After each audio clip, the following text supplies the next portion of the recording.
Buenos días, tengan todos ustedes desde sus casas que nos están sintonizando aquí en este programa en vivo de Campamento de Dios. Creo que ahora que estamos reuniéndonos a la distancia, ustedes desde sus casas y nosotros aquí transmitiendo desde nuestras instalaciones, creo que nos podemos dar cuenta de a veces qué tan poco valoramos lo que Dios nos ha dado. En otros momentos, cuando no existía esta contingencia, a veces faltábamos al culto simplemente porque nos daba la gana faltar, pero ahora en estos momentos, cuando nos damos cuenta de que aquello que pensábamos nosotros que teníamos seguro, que era podernos presentar físicamente, no lo es, ahora es cuando realmente apreciamos esos momentos que Dios nos permitía compartir y pasar tiempo aquí todos en el templo. En realidad se siente un poco triste, se siente un poco raro estar aquí con tan pocas personas, pero estoy seguro que cuando nos podamos volver a reunir, cuando podamos volver a estar juntos otra vez, vamos a hacer algo grande, porque va a ser una fiesta lo que vamos a celebrar. Vamos a celebrar que vamos a pasar por toda esta crisis y que el Señor en todo tiempo nos ha sostenido.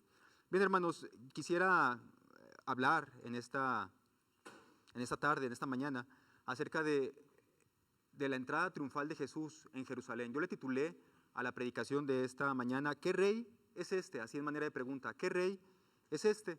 Vamos a tener que detenernos un poco en nuestra serie de predicaciones de la carta de Primera a los Tesalonicenses de Pablo.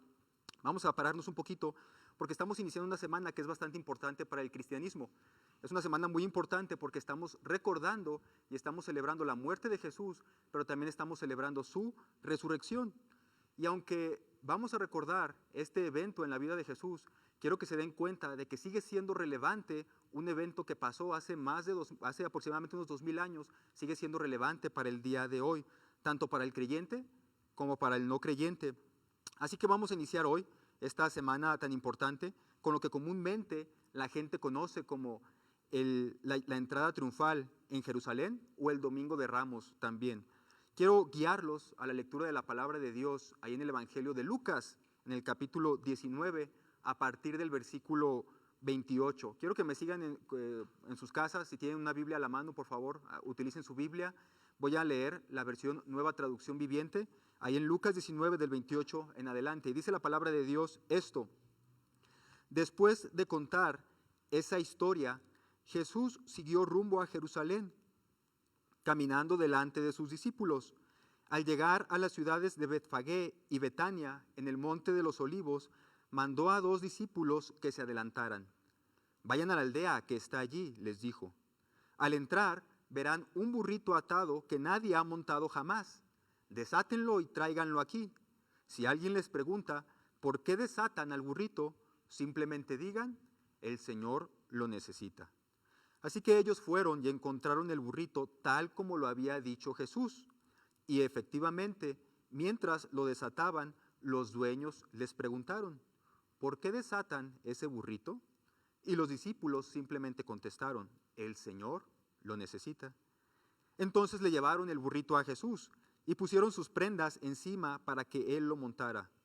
A medida que Jesús avanzaba, la multitud tendía sus prendas sobre el camino delante de él. Cuando llegó a donde comienza la bajada del Monte de los Olivos, todos sus seguidores empezaron a gritar y a cantar mientras alababan a Dios por todos los milagros maravillosos que habían visto. Bendiciones al Rey que viene en el nombre del Señor. Paz en el cielo y gloria en el cielo más alto.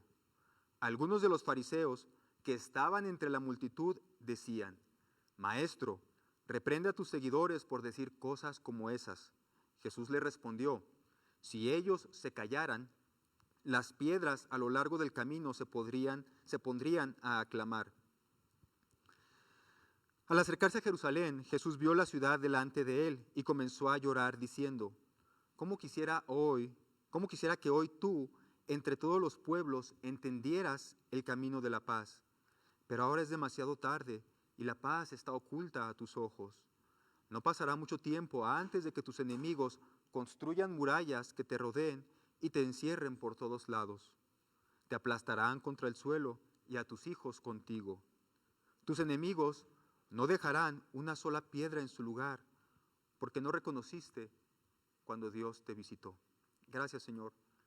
Gracias, Padre, por permitirnos reunir a través de la tecnología y también por permitirnos poder compartir tu palabra, Señor, en un país que es libre, en un país que es soberano, Padre, en un país que no nos ha limitado en ningún momento a compartir de nuestra fe. Qué bendición, Señor, porque nos permites vivir en un lugar así. Gracias, Padre, también porque creemos y confiamos de que un día volveremos a estar juntos, Padre, aquí, adorándote todos juntos, cantando, Señor, a una misma voz y escuchando tu palabra. Gracias, Dios, porque hasta este día tú nos has sostenido y nunca nos ha faltado tu palabra, Señor. Guíanos ahora en esta mañana a interpretar correctamente este pasaje, Señor, y aplicarlo a nuestras vidas de una manera que a ti te glorifique. Gracias por tu Santo Espíritu, Señor, que en todo tiempo nos ilumina y nos guía en la interpretación de tu palabra. Te lo agradecemos, Señor, en Cristo Jesús. Amén. Bien, antes de entrar al frase, quiero yo que noten la frase con la que comienza nuestro pasaje de hoy. Si ustedes se dieron cuenta, ahí en el versículo 28 comienza así: después de contar esa historia, o como dice la Reina Valera del 60, dicho esto. Pero esa frase es bien importante, ¿verdad? Si hacemos una lectura superficial, creeríamos seguramente que esta frase está de más. Cuando leemos aquí la palabra de Dios pensamos, ok, va a cambiar de tema, lo que está aquí diciendo simplemente no tiene nada que ver con lo anterior, pero al escribir esta historia quiero que se den cuenta que el evangelista Lucas quiere que nos demos cuenta que él está conectando la entrada de Jesús en Jerusalén con lo que acaba de suceder anteriormente. Es decir, necesitamos conocer la historia anterior, que en este caso es una parábola, para entender correctamente la entrada de Jesús a Jerusalén. Necesitamos entender lo que Jesús dijo antes para poder entender qué es lo que está pasando aquí en la entrada de Jerusalén. Hermanos, y esto es algo que quiero compartir con ustedes siempre que estemos leyendo un evangelio. Los evangelistas, cada uno de ellos, Mateo, Marcos, Lucas y Juan, tenían propósitos específicos acerca de Jesús. Cada uno de ellos quería mostrar y resaltar algunas cualidades de Jesús en especial. Mateo tiene diferentes propósitos al que tiene Marcos, Marcos tiene diferentes propósitos al que tiene Lucas y Lucas tiene diferentes propósitos al que tiene Juan. Cada evangelista tenía sus propósitos, por eso algunas historias en la palabra de Dios, en los evangelios, no aparecen en el mismo orden en los evangelios. Finalmente los cuatro quieren presentar el evangelio, pero cada quien lo hace a su modo y quiere presentar ciertas características de Jesús. Entonces, en Lucas, la historia que está antes de la entrada de Jesús en Jerusalén, aparece también en el Evangelio de Mateo, pero aparece en un lugar distinto. Y quiero que vean por qué Lucas utiliza aquí esta historia antes de la entrada a Jerusalén. Esta historia, creo que nosotros ya la hemos escuchado antes, es una historia bastante conocida, es la parábola de las 10 minas. Y la historia comienza en el versículo 11 del mismo capítulo 19. Dice ahí: la multitud escuchaba todo lo que Jesús decía, y como ya se acercaba a Jerusalén, es decir, Jesús ya está yendo camino a Jerusalén, y entonces Jesús, dice ahí, les contó una parábola para corregir la idea de que el reino de Dios comenzaría de inmediato. Jesús sabe que ya va a Jerusalén y él tiene que corregir antes de entrar a Jerusalén una idea que se corría entre las multitudes. Por eso tiene que contar esta parábola. Y entonces versículo 12 les dijo: un hombre de la nobleza fue llamado a un país lejano para ser coronado rey y luego regresar. Antes de partir, reunió a 10 de sus siervos y dividió entre ellos 5 kilos de plata, diciéndoles: inviertan esto por mí mientras estoy de viaje. Pero sus conciudadanos lo odiaban y enviaron una delegación tras él a decir: no queremos que él sea nuestro rey.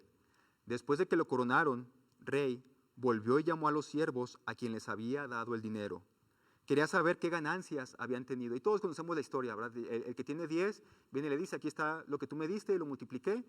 Y así, y cada uno se va presentando y le va diciendo a este noble qué es la ganancia que había tenido, hasta que sale uno que dice: bueno, Señor, yo tenía miedo de ti, y como sé que eres un hombre que cosechas donde no sembraste, entonces tuve miedo y escondí el dinero, pero aquí tienes, ¿verdad? Lo que tú me diste te lo doy. Y Jesús, bueno, el hombre noble, perdón, en esta parábola le dice: ¿por qué hiciste esto, siervo perverso?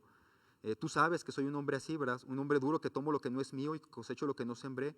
¿Por qué por lo menos no depositaste lo que te di en el banco para que cuando yo regresara obtuviera por lo menos las ganancias? Y entonces, finalmente el hombre noble recompensa a cada quien por lo que había hecho. Y sigue diciendo la parábola: en cuanto a esos enemigos míos que no querían que yo fuera rey, tráiganlos y ejecútenlos aquí mismo en mi presencia. El significado de esta parábola creo que es bastante claro para nosotros. El hombre de la nobleza es Jesús.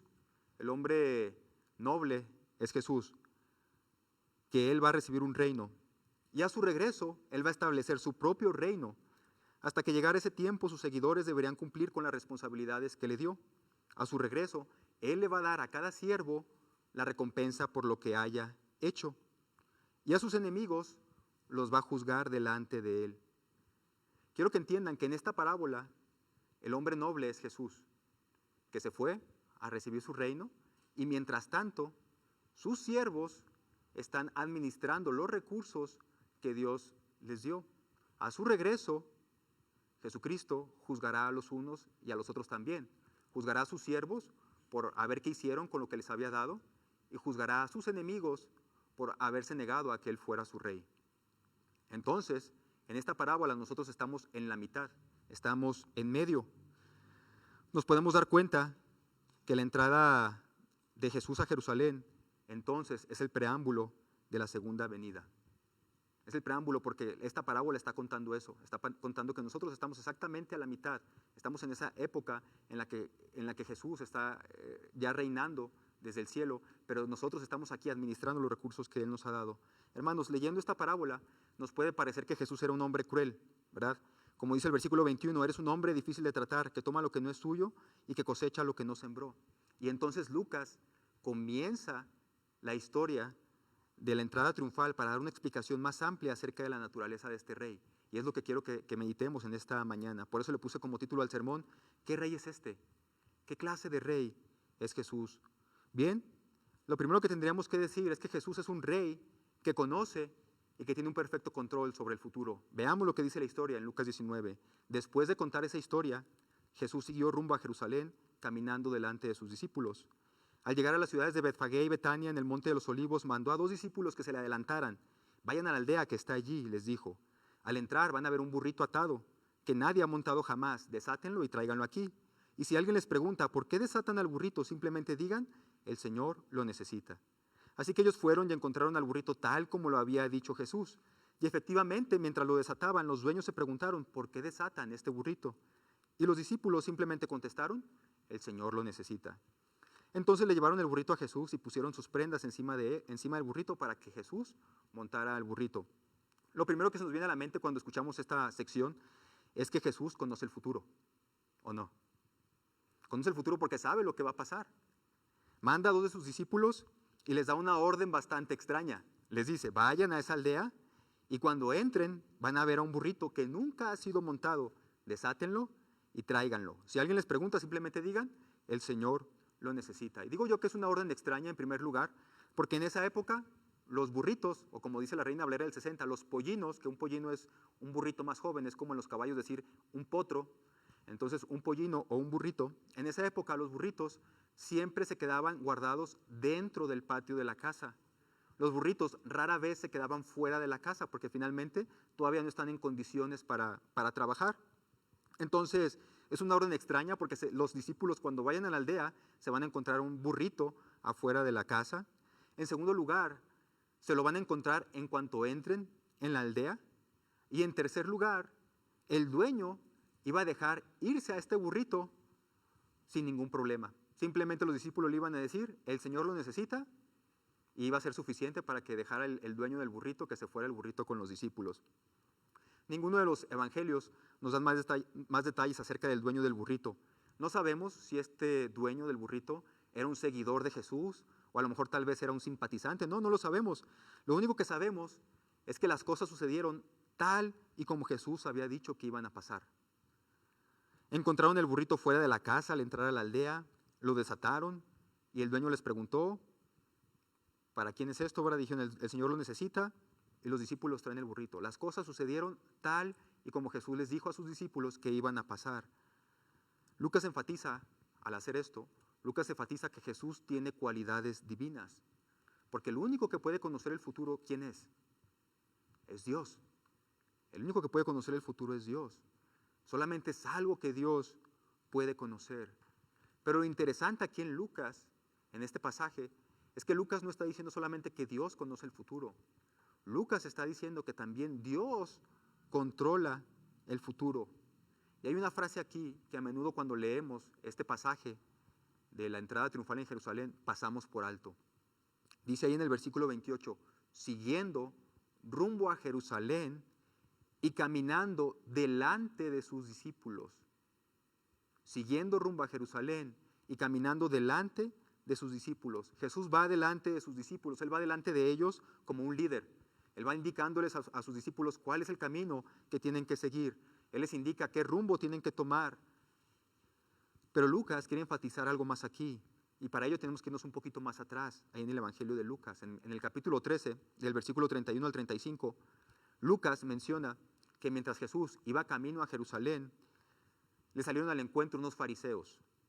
Y estos fariseos le dijeron en el versículo 31, sal de aquí si quieres vivir. Herodes Antipas quiere matarte. Y entonces en el versículo 32 es bien importante lo que Jesús les dice a ellos, vayan y díganle a ese zorro que seguiré expulsando demonios y sanando a la gente hoy y mañana. Y al tercer día cumpliré mi propósito. Sí, hoy, mañana y pasado mañana debo seguir mi camino.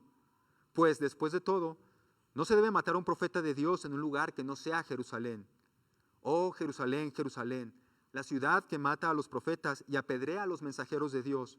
¿Cuántas veces quise juntar a tus hijos como la gallina protege a sus pollitos debajo de sus alas, pero no me dejaste? Y hasta ahora tu casa está abandonada y no volverás a verme hasta que digas, bendiciones al que viene en el nombre del Señor. Si se dan cuenta, en nuestro pasaje de Lucas, lo que canta la gente cuando Jesús viene entrando a Jerusalén es, bendito, bendiciones al Rey que viene en el nombre del Señor. Entonces lo que Jesús predijo en Lucas capítulo 13 se está cumpliendo ahora en Lucas capítulo 19. Pero ¿qué quiero decir con esto, hermanos? Jesús tenía bien en claro que cuando Él llegara a Jerusalén, lo único que le podía esperar ahí era la muerte. Los fariseos le advierten a Jesús, vete de aquí porque Herodes te quiere matar.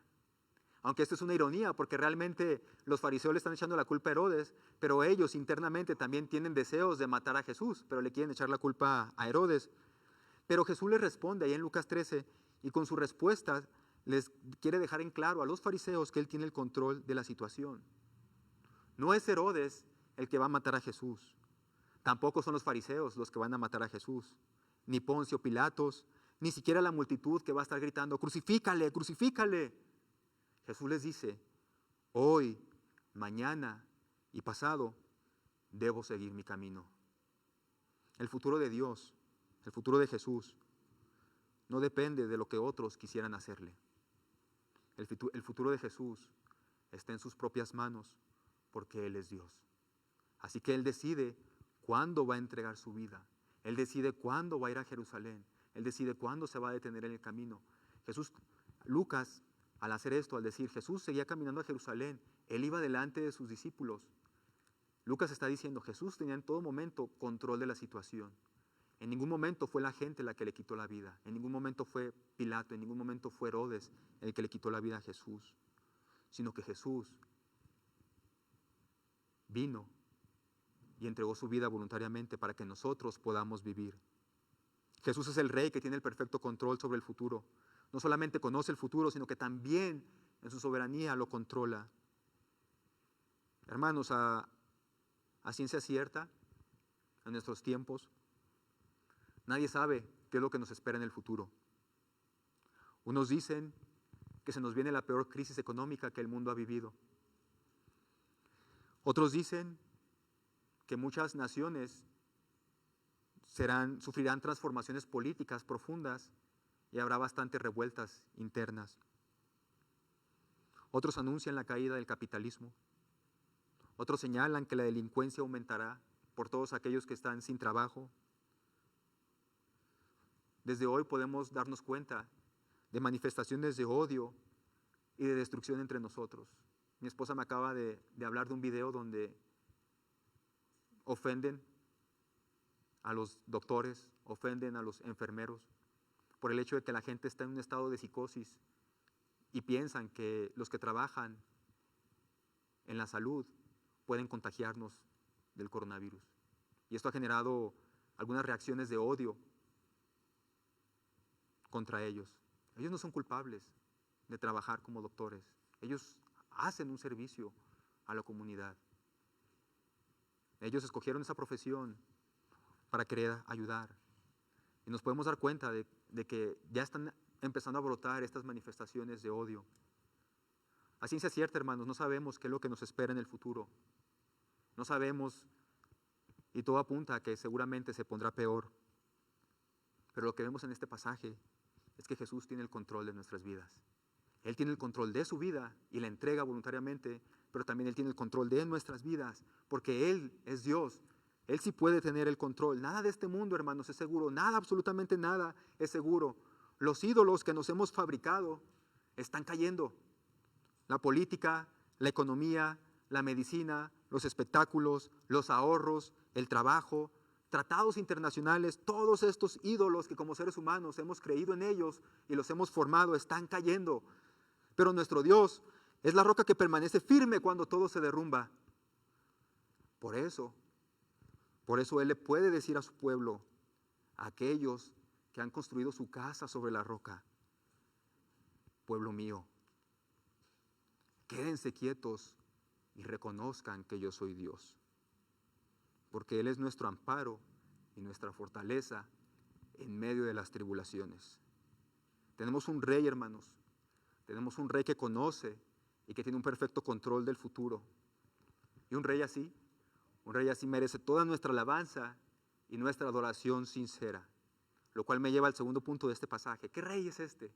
¿Qué rey es Jesús? Ya dijimos que Jesús es un rey que tiene el control y que conoce el futuro completamente. ¿Qué rey es Jesús? Jesús es un rey que merece alabanza y adoración sincera. Dice el versículo 36, a medida que Jesús avanzaba, la multitud tendía sus prendas delante de él. Cuando llegó a donde comenzaba la bajada del Monte de los Olivos, todos sus seguidores empezaron a gritar y a cantar, mientras alababan a Dios por todos los milagros maravillosos que habían visto. Bendiciones al Rey que viene en el nombre del Señor, paz en el cielo y gloria en el cielo más alto. Algunos de los fariseos que estaban entre la multitud decían, Maestro, reprende a tus seguidores por decir cosas como esas. Y Jesús les respondió, si ellos se callaran, las piedras a lo largo del camino se pondrían a aclamar. La mayor parte de la gente que aparece en este pasaje no sabe exactamente qué es lo que está pasando aquí. Las multitudes son movidas por sus propios deseos.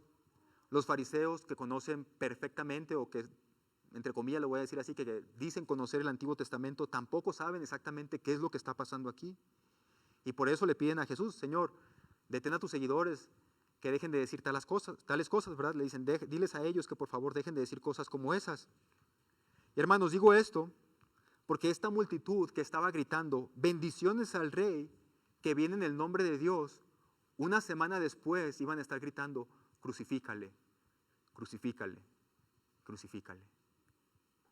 Si realmente su adoración hubiera sido sincera, no estarían gritando una semana después eso. Los fariseos, hombres que estudiaban a profundidad las Escrituras, ellos debieron reconocer que Jesús era el Mesías prometido por Dios desde el pasado. Pero fueron ellos y otros líderes religiosos quienes conspiraron para matarlo. La alabanza de la multitud era una alabanza hipócrita, y el respeto que decían tener los fariseos por las Escrituras era un respeto falso.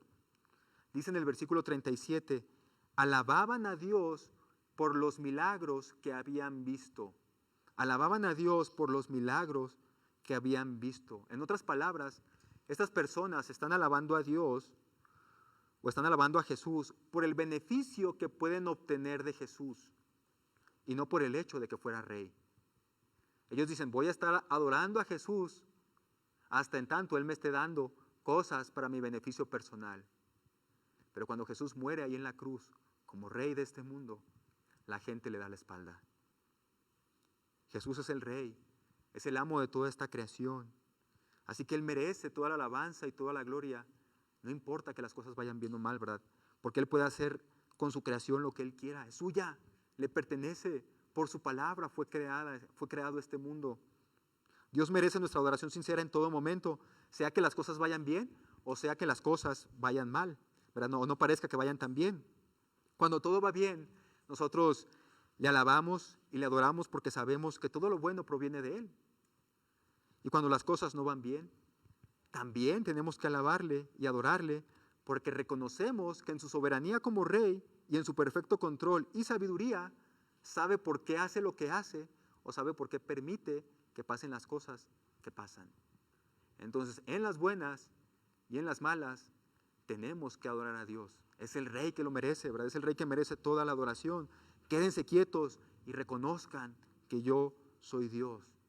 Entonces Jesús es un rey que conoce y que tiene un perfecto control del futuro. Es un rey que merece la alabanza y la adoración sincera, pero es un rey que demanda una respuesta también, lo que me lleva al tercer punto.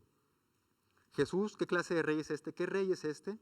Bueno, es un rey que demanda una respuesta. Demanda una respuesta de obediencia y sometimiento, o demanda rechazar su señorío y su soberanía. Dice en el versículo 41, al acercarse a Jerusalén, Jesús vio a la ciudad delante de él y comenzó a llorar diciendo, ¿cómo quisiera que hoy tú, entre todos los pueblos, entendieras el camino de la paz? Pero ahora es demasiado tarde y la paz está oculta a tus ojos. No pasará mucho tiempo antes de que tus enemigos construyan murallas que te rodeen y te encierren por todos lados. Te aplastarán contra el suelo y a tus hijos contigo. Tus enemigos no dejarán una sola piedra en su lugar, porque no reconociste cuando Dios te visitó. Me quiero quedar con esta última frase. Porque no reconociste cuando Dios te visitó. Esta es una frase con un gran peso teológico en toda la palabra de Dios. Tiene mucho significado en la Biblia, la visita de Dios. Cada vez que Dios visita la tierra, entendemos que no es que Dios se haya ido, porque finalmente Él es omnipresente, o sea, siempre está aquí también. Entonces, pero cuando la palabra de Dios utiliza esta expresión, que Dios visita la tierra, quiere decir que Dios se manifiesta de una manera especial, de una manera visible, de una manera que todos podemos darnos cuenta, es Dios el que está haciendo esto. Pero siempre que Dios se manifiesta, o siempre que Dios visita la tierra, suceden dos cosas inseparables entre sí: juicio y salvación. Siempre que Dios visita la tierra en la Biblia, suceden dos cosas: juicio o salvación. Fueron innumerables ocasiones en las que Dios visitó a su pueblo en el Antiguo Testamento y los llamaba constantemente. Con cada visita, Dios los llamaba constantemente al arrepentimiento. Fueron innumerables ocasiones en las que Dios los salvó de sus enemigos, visitándolos. Los visita y los libera de sus enemigos. Y aún así, no quisieron reconocer que Dios hizo su mayor manifestación en Jesús, quien es la revelación plena de Dios. Dios, a través de esta pandemia, nos está llamando a reconocerlo. Hermanos, estamos en medio del tiempo que mencioné al principio. Estamos en medio del tiempo de la parábola que está antes de este relato de la entrada triunfal a Jerusalén. El noble se fue a recibir su reino. Ahora es cuando podemos reconocerle como rey y aceptar ser sus siervos, porque un día regresará y ya no va a regresar montado en un burrito. Dice la palabra de Dios en Apocalipsis 19, que Él regresará montado en un caballo para juzgar al mundo y darle a cada uno su justa retribución. Pero entonces, así como leímos en este pasaje, entonces será demasiado tarde para arrepentirse. El llamado de Jesús al entrar a Jerusalén es el mismo llamado para nosotros en el día de hoy. ¿Cómo quisiera que tú entendieras el camino de la paz? Dios nos está visitando al permitirnos atravesar por esta pandemia. Debemos de reconocer que Dios nos está llamando al arrepentimiento. ¿Cómo quisiera que hoy tú entendieras el camino de la paz? Reconoce que Jesús es Dios y Él es el Rey que merece toda tu obediencia y entrega tu vida a Él para que entonces puedas vivir. Quiero que cierren sus ojos y es un momento para que reconozcamos que Dios es el Rey de este mundo. Es un momento para que reconozcamos que debemos una obediencia absoluta a Él, un sometimiento total, sin preguntas, sin dudas. Debemos humillarnos ante Dios. porque un día Él regresará y le dará a cada quien conforme a las decisiones que hayan tomado en esta vida. Si tú que estás en tu casa y no has aceptado a Jesús, no le has permitido que Él sea el Rey en tu corazón, no le has permitido que entre a tu vida, y que ahora a través de todo esto que has estado viendo, de estas manifestaciones en las que Dios nos está visitando, reconoces que le has fallado a Dios, yo te invito a que te acerques a Él. Él es un Rey que está con los brazos abiertos. Él es un Dios, Él es un Rey que estuvo dispuesto a negarse a sí mismo y entregar su vida por ti. Entrégale tu vida a Jesús. Estar bajo su señorío es lo mejor que nos pueda pasar. Yo soy testigo de ello. Vienen estas pruebas, estas dificultades, y sí, sufrimos, pero tenemos paz y tranquilidad porque sabemos que Él tiene el control de nuestras vidas. Yo te invito a que vengas a Él, a que construyas tu vida en la roca firme que es Jesús. Pídele a Jesús que entre en tu corazón. Ora y pídele perdón por tus pecados y dile que venga a tu vida para que Él entre y empiece a transformarte. Gracias, Dios. Gracias, Padre, por tu palabra. Gracias, Señor, porque la entrada que tú hiciste hace poco menos de 2000 años en Jerusalén es el preámbulo, Señor, de la segunda venida. Gracias, Dios, porque a través de esta entrada a Jerusalén nos recuerdas a nosotros y nos llamas al arrepentimiento, Señor. Gracias, Dios. Gracias, Dios, porque nos recuerdas y nos haces darnos cuenta de que muchas veces estábamos cómodos y teníamos que reconocer que había pecado en nuestras vidas. Teníamos que reconocer que había otros ídolos en nuestros corazones. Gracias, Dios. Gracias, Dios, por todo esto que nos permites pasar. Porque a través de ello nos llamas al arrepentimiento sincero, para que podamos entonces adorarte de manera sincera. Te alabamos, Dios, en Cristo Jesús. Amén.